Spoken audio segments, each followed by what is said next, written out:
just to kind of put it in perspective, like my cousins, they used to, this might sound bad. I'm gonna be vulnerable, whatever.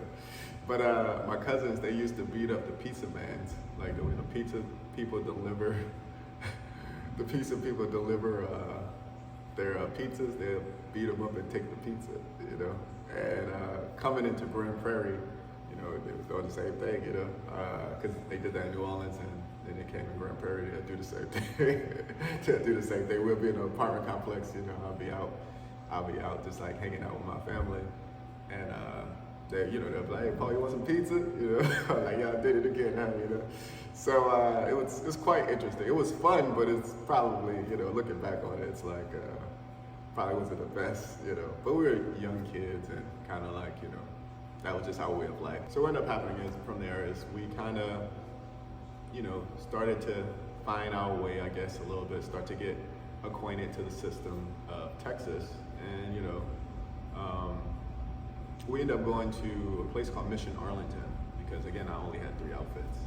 So we had to go get some clothes, and this first charity place gave me the first few outfits when I was here in Texas. And to this day, I still, give clothes to that place when I can, because that actually was a pivotal moment for me in my life. They lend a helping hand when, my family needed the most. So, shout out to Mission Arlington, by the way. If you don't know the charity, give to them if you can, because they really are changing people's lives.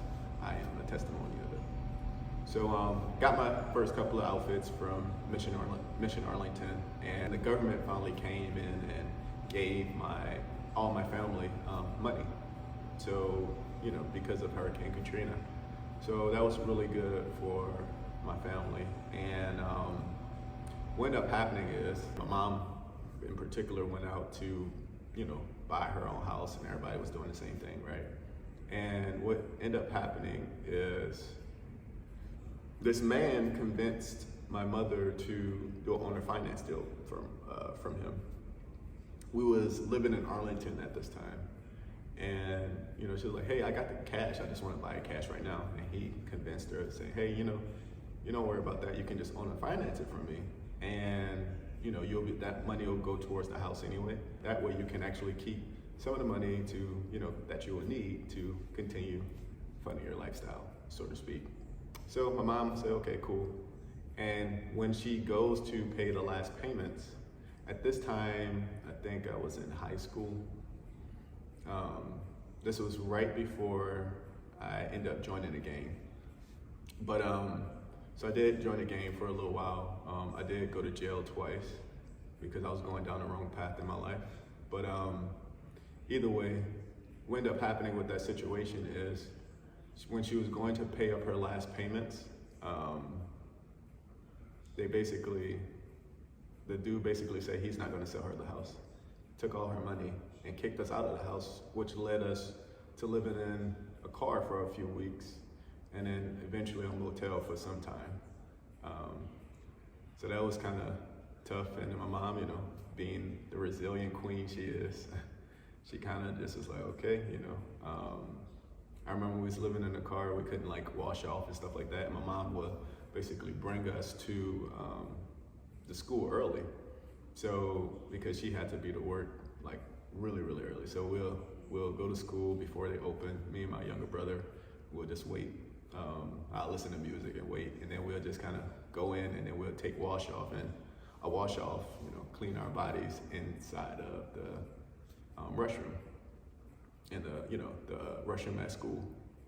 And then, my mom finally got everything going. We got a house to rent, and then, things start to look up for us for the most part.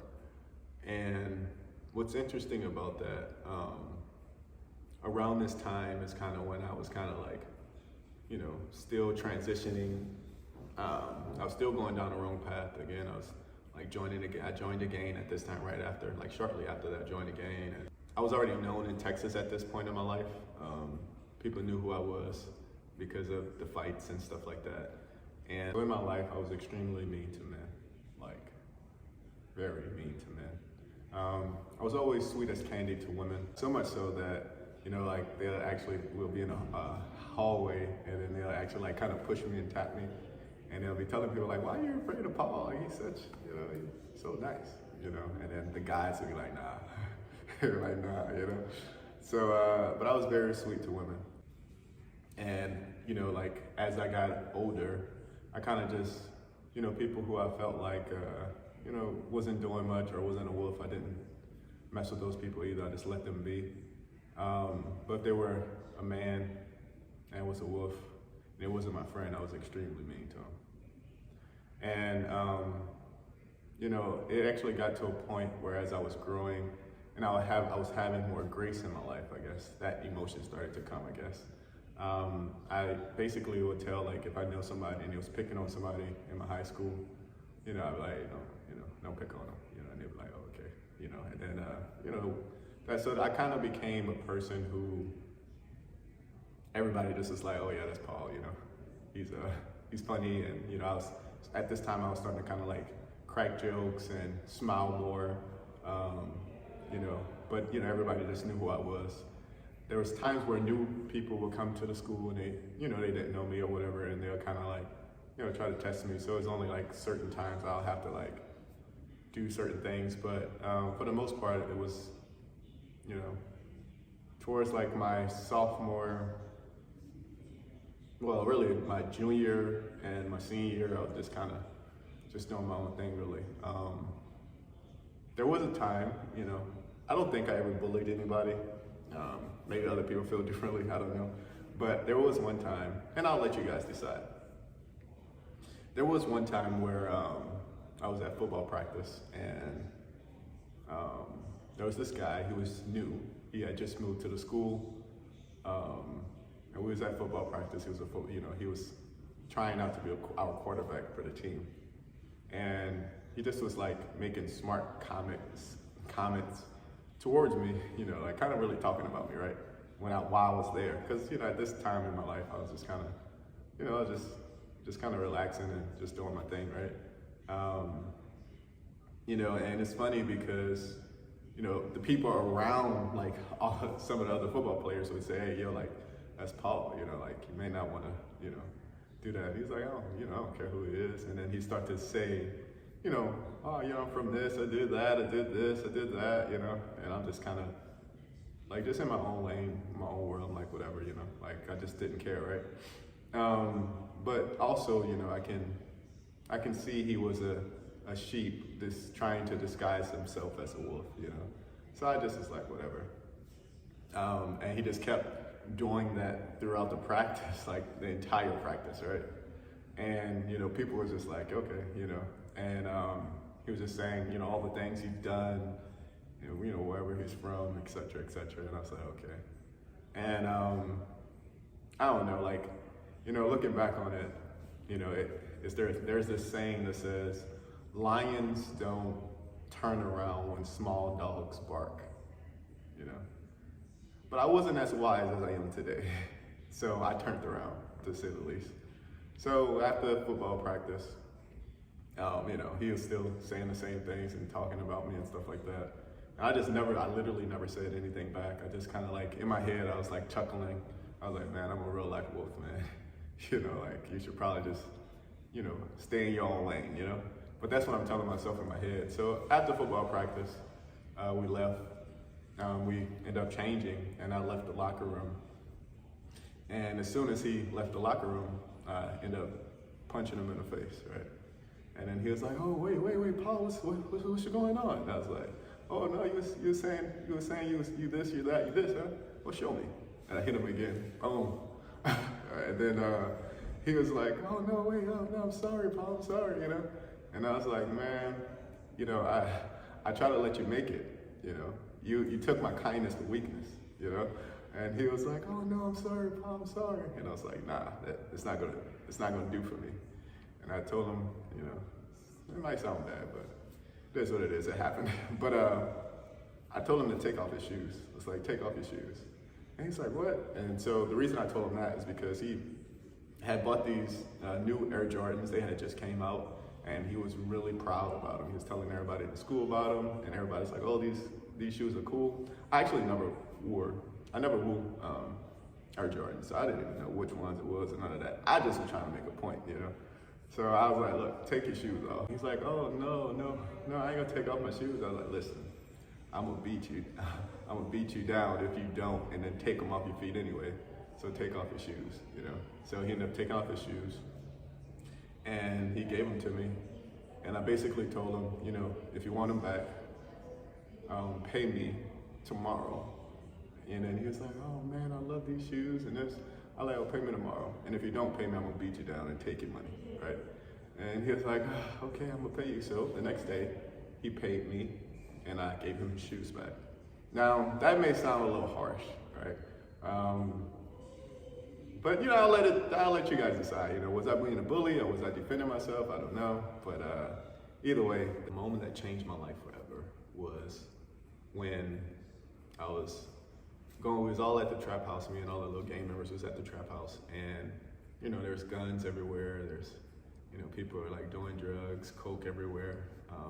I didn't do drugs or drink at all, so I was just kind of chilling, just watching everybody.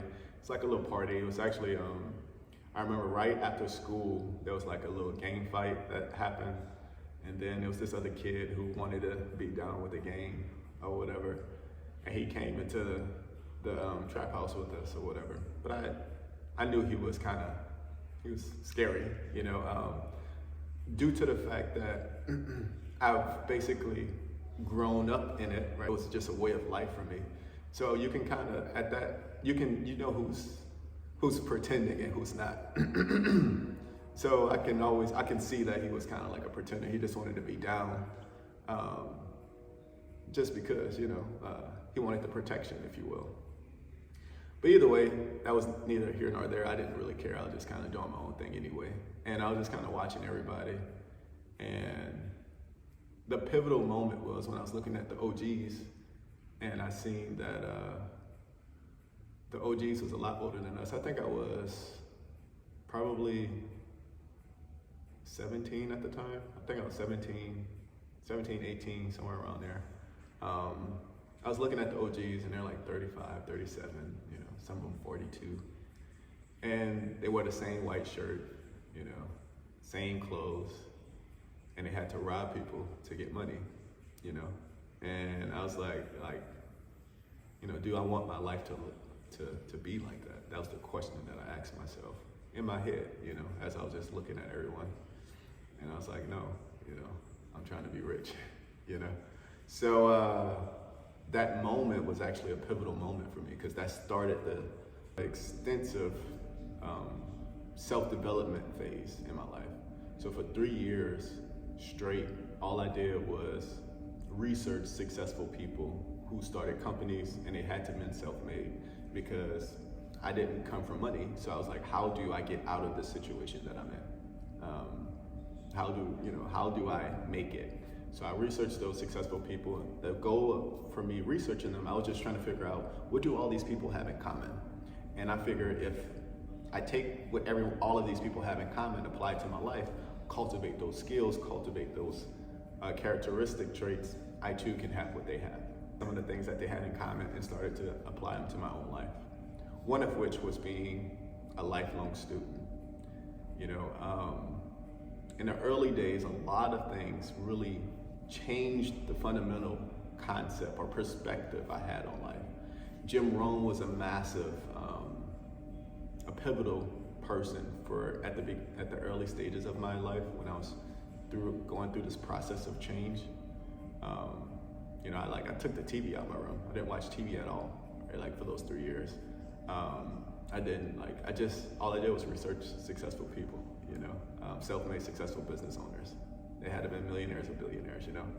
And that's all I did, like most of the day. Like, I'll just go to school, go to work, and then research all day. And then sometimes I'll go out, right? So that was like what my life looked like for a very long time. Because I was just trying to figure it out, you know. But one of which was they were lifelong students. So I was like, okay, first thing first, I must become a lifelong student, you know. And Jim Rohn, going back to Jim Rohn, some of the principles I'm actually sharing with you, because it was pivotal for me in those early times in my life, the philosophies that he was saying. So first philosophy that stuck with me still to this day is, if you want to make more money, the reason we all make X, whatever we make, is because we're just not that valuable. We may be a valuable husband, a valuable friend, a valuable member to the community, a valuable member to the church, but we're just not valuable to the marketplace. Now, that was a pivotal insight for me, coming from a millionaire, because I actually never met a millionaire at that time in my life. So I was just like, well, this is as close as I can get to one, right? It was YouTube videos. So I was like, okay, that's interesting, and I started to ponder on that concept. And then he further went and said another thing. He was saying, if you work hard on your job, you will make a living. If you work hard on yourself, you will make a fortune.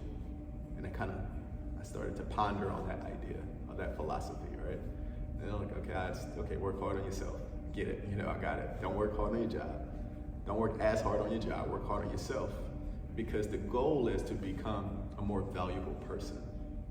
And then he further went to say something that kind of ringed it home for me, I guess. It's like,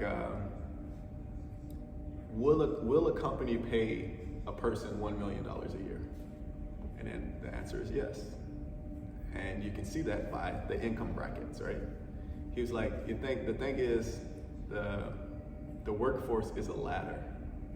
Everybody's talking about $7 an hour, $12 an hour, $20 an hour. It's a ladder.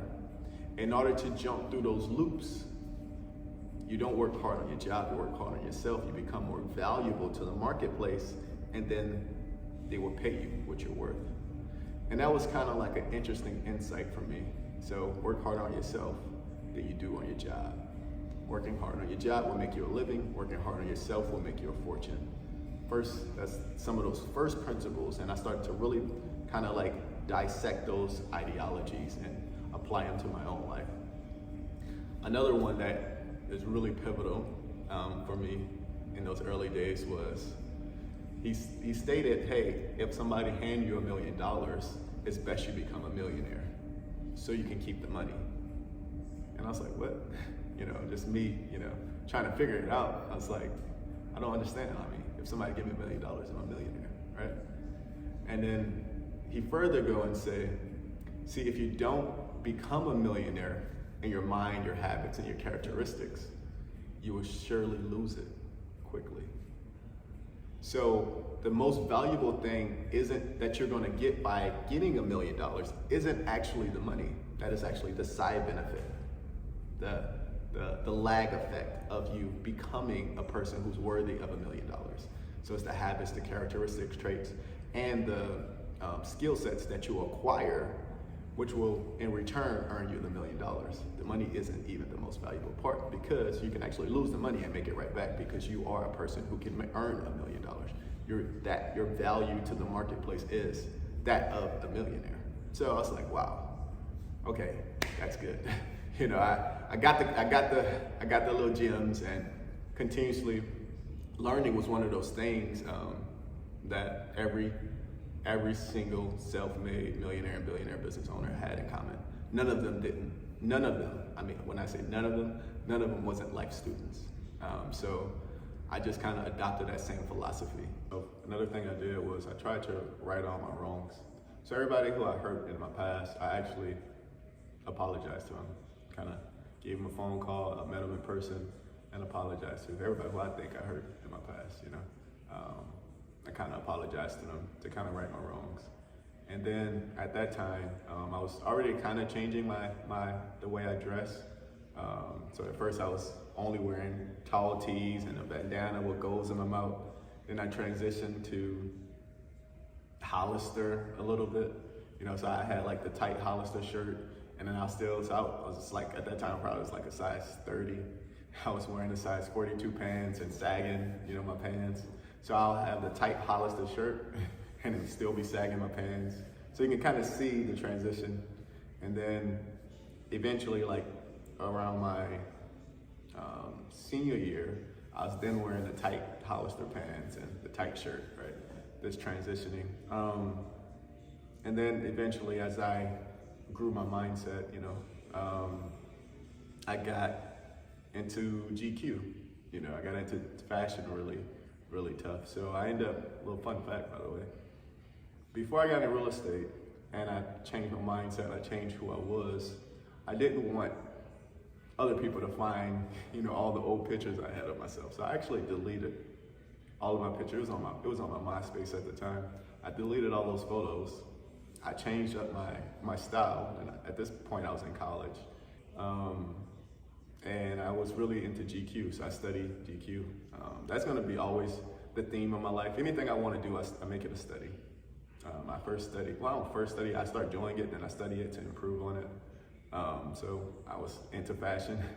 So I was like, okay, how do I supposed to put all these things together, And I got really into it, and that was my GQ style, and that was the transition that I made. So 1% better every day is my philosophy. So after equipped with this knowledge, I end up going to tackle and trying to get my first job. I end up kind of like doing some research on, what I wanted to do with my life. And what was interesting, I seen this job, Fry's Electronics, which is here in Texas, but they went bankrupt during COVID. But at the time, they all had like little button-up shirts on and a tie and some slacks. I was like, man, I want to dress like that. That'd be pretty cool. I go to Fry's Electronics and I'm like, hey, how can I get a job here? And they was like, well, you gotta have work experience. And I was like, oh, okay. They was like, are you above the age of 18? Or I think it was 17 or 18 at the time. I don't remember what the age was, but I think I met that requirement, but I had no work experience. So what I did was I went work for Six Flags for 6 months, and Hollister. So I worked both of those jobs simultaneously. Hated it, by the way, absolutely hated it. But I was only doing it so I can get some work experience so I can get on at Fry's Electronics. So I worked those for 6 months. Then I went to back to Fry's Electronics, filled out the application, turned in my application, and they had like a long line, like extremely long line of people wanting to be on at Fry's Electronics for some reason. For me, I was just going because I figured it was a strictly commission sales job, and I was like, I can sell, I'm sure I can, I just haven't done it before, but I can learn how to sell, whatever, right? And either way, it was a really long line. I think I was like the second to last person. And I remember coming into the office and walking in, saying, hey, shook his hand, say, hey, how's it going? And he was like, I'm gonna hire you right now. I was like, why is that? And he was like, because I just had over 30 interviews and nobody actually smiled and asked me how I was doing. But this was a principle that I learned from researching, all those self-made millionaires and billionaires, is a smile and a handshake and a meaningful how are you can go a long way. So, he ended up asking me, hey, you got work experience? It was a strictly commission job. I was like, I said, yes, I got work experience. Do you have any sales experience? I was like, no, but I'm pretty sure I can sell. And he's like, okay, we'll give you a shot. And I got hired on the spot.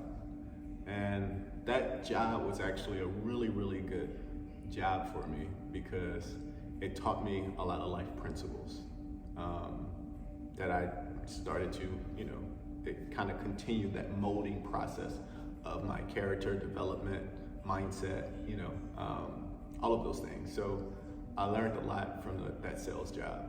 So as I was on this sales job, I became one of the top salespeople, part-time salesman in the company. It wasn't like that at first. I was actually doing really bad at first. Like I was almost about to get fired because they had like a draw policy. So they had to pay us $725, but we'll just owe the money back if we didn't hit our quota or whatever. So either way, I think I was like the last week because I kept going draw. But it was my first sales job at the time. I kept hitting draw. And the last week I was like, hey, Paul, we're gonna have to fire you, man. And I was like, okay, draw. So I was like, you know what? A pivotal moment is when they start to put out bundles So the manager started putting out bundles. So I was actually a TV salesman. So I sold TV and audio at Fry's Electronics. So I was like, okay, so I'll sell the bundles. So it'll be a TV, then I'll do the warranty, and then the HDMI cables, and throw a sound system to it as well. I perfected my craft because I was studying.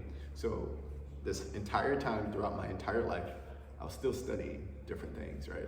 So I was like, okay, now I'm in sales, I need to study sales, right? And then I started studying what's the difference between LED, LCDs, OLED, all these things. What is, contrast ratio, right? What is pixels? All these things. So now I can actually have a fluent conversation with people. One of the things that the sales job helped me cultivate was how to sell.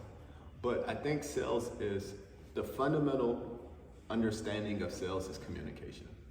And that's what, if I had to boil it all down, what that job helped me understand is how to effectively communicate with other human beings. Because at the time, if you know anybody from New Orleans, when I went through that 3-year process of growing myself, but the way I talk wasn't as fluent as my mindset at the time, right? So I still, after everywhere, I was like, you heard me? Everywhere it's like, this, you heard me, that, you heard me, this, you heard me, right? So that's just how New Orleans people was talking. So I had to improve that communication barrier of myself, right? Again, 1% better, that's how I live my life. So I was like, okay, this sales job actually helped with it, but it didn't all the way do the job. So I ended up going to, when I was in college, I ended up being a vice president of speech club. So I did speech, and I was vice president of speech, and that helped tremendously to communicate, for me to get some of that communication errors that I had. And I think that was another pivotal moment, just looking back on it. It was something that needed to happen, because fast forward to later on, I ended up watching $1 Million Listing New York. And with $1 Million Listing New York, I seen their commission checks. I was like, man, these commission checks are huge. And one of my goals was to own apartment complexes. So I was like, hey, I'm gonna get in real estate. I'm gonna buy apartment complexes eventually, right? And the reason that was one of my goals is because amongst all of those successful people that I researched, investing in real estate was what all of them had in common. So I was, again, looking for those common denominators, and I was just gonna apply it to my life. And that was one of them. So the goal was always to invest in real estate, buy apartment complexes eventually, right? And what was interesting about that is I just told myself, well, instead of paying a real estate agent, I can actually build the connections, learn what I need to learn about investing, and make money while I'm doing it. Because these commission checks are a lot bigger than, me selling TVs. So, after watching $1 Million Listing New York, literally I signed up for online classes the next day, because I was still in college. So I was in college for marketing with a minor in psychology, because I love psychology, right? Just why people do the things they do type thing. Original thing I was going to college for is to be a neurosurgeon. But I had a natural knack at business, just was better at it. And I realized, I asked myself a powerful question, and I think, as you hear my story, every pivotal moment that ever happened to me was due to the fact I asked myself a powerful question. And I think the quality of our lives is the quality of the questions we ask ourselves on a day-to-day basis. So that question that I asked myself that time was, okay, fast forwarding, and let's say you go down this path of becoming a neurosurgeon, and you're in the care of your loved ones. You're in your house. You have your future kids. You have your future wife, and y'all watching a movie.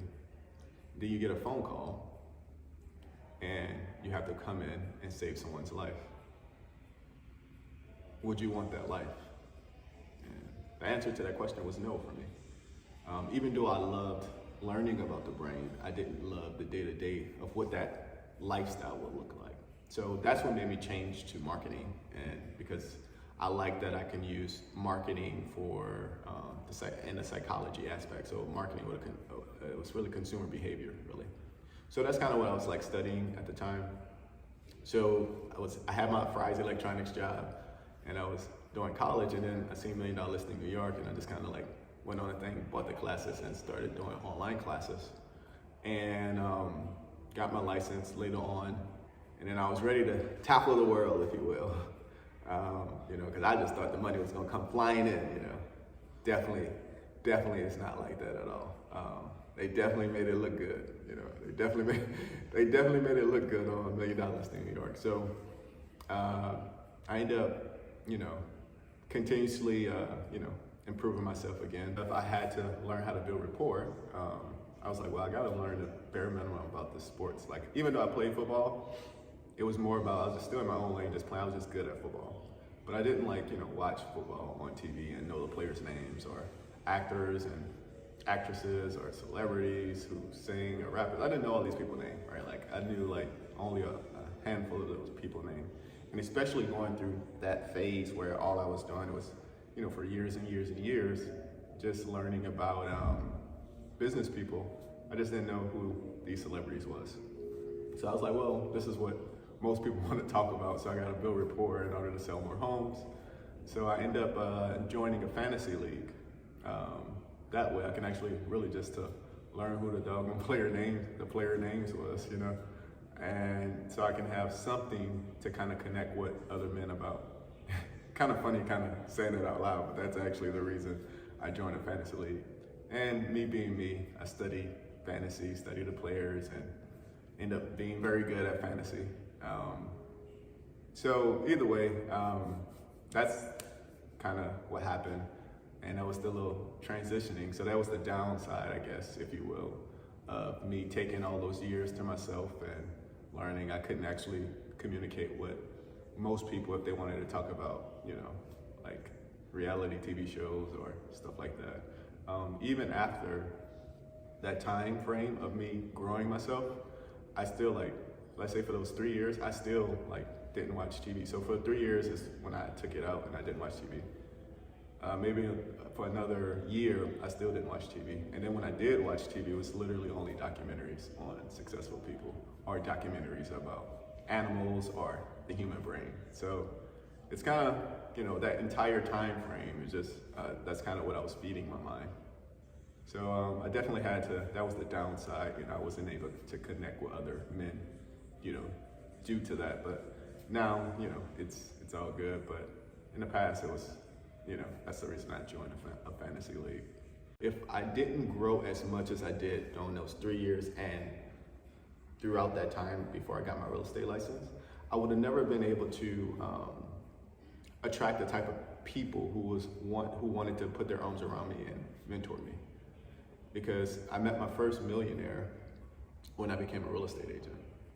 And so I became a real estate agent, went to a brokerage, and, you know, I'm just being me, just being me, and just, you know, saying, hey, you know, always having an upbeat personality, because that's just kind of how I am. I cultivated that person, obviously, right? Like, because going back to New Orleans, I didn't have those type of feelings, right? I had them, but they were suppressed. And then moving out of that, as I started to improve myself, they started to come back and started to function well, right? So it's, you know, that transition happened. So at this time, you know, I was, you know, just Paul, you know, like it was just Paul. And a lot of millionaires put their arm around me and kind of like showed me the path. And, you know, it was a long, gruesome process. You know, I lost everything twice in real estate, by the way. I've been in real estate for 9 years, almost a decade. Kind of crazy looking, you know. I started when I was 22, I think. I got in real estate when I was 22, but been in it for almost a decade. And everybody, you know, like they kind of put their arms around me, kind of show me what was this. And I remember like, you know, like telling people my goals, and it's like, whoa, like you're a big thinker. I was like, oh yeah, man, I'm destined for greatness. You know, I'm not looking to do anything small, you know. But I think if you kind of look at most people's stories who grew up how I grew up, it's common, right? I think, like some of the greatest people who own companies right now, they grew up poor, and that basically gave them the drive and the ambition to want more. And same thing for me, but also the opposite happens, right?